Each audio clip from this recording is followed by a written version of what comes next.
Dia belum bisa menerima cinta saya dengan tulus. Dia belum berdamai dengan masa lalunya dan membawa trauma itu ke orang baru.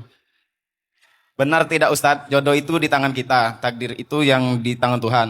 Jika kita ingin berjodoh, maka sama-sama berusaha untuk saling bersama. Jika di antara kita memilih untuk berpisah, maka salah satu di antara kita tidak ingin berjodoh. Tapi di sini Ustadz, saya ingin berjodoh sama dia. Saya berpaksa diri untuk memilihkan Ngomong dong ya. Amin, amin. dengan cara apa lagi yang harus dilakukan Ustadz. Dari salah satu pihak meninggalkan buat tidak ingin berjodoh, tapi di sini saya yang masih ingin berjodoh dengannya Ustadz. Kembali lagi di awal perkataan tadi, gak boleh pasrah. Kalau memang dia yang kamu mau, kejar dia. Jodoh itu takdir. Terserah mau dipakai bahasa qadar kayak, mau dipakai bahasa takdir kayak, sama aja. Jodoh itu takdir. Dan termasuk takdir yang tidak berubah. Yang berubah apa? Yang berubah hal. Yang berubah itu keadaannya. Ketika peristiwa itu terjadi, keadaan kita dalam keadaan bahagia atau sengsara, itu yang bisa berubah. Dan dia berubah tergantung pilihan kita. Kita mau sengsara atau mau bahagia? Kalau mau bahagia, taat kepada Allah, ikhtiar dengan cara yang halal.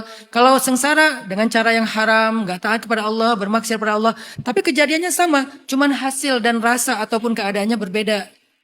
Termasuk jodoh, rezeki. Jodohnya gak berubah, orangnya itu.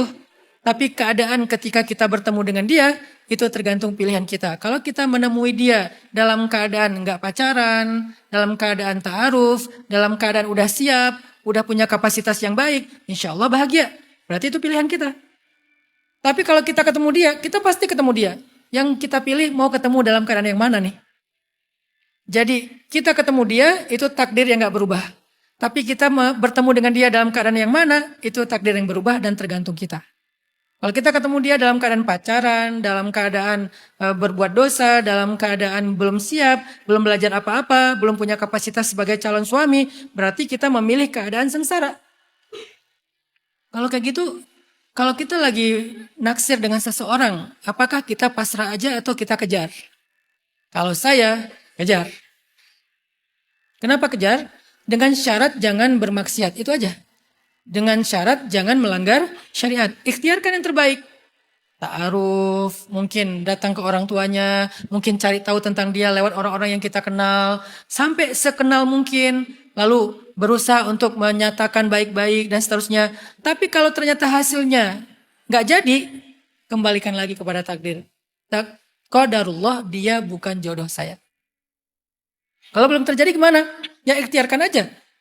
Apakah ikhtiar saya yang kemudian ternyata nggak berhasil itu sia-sia? Enggak.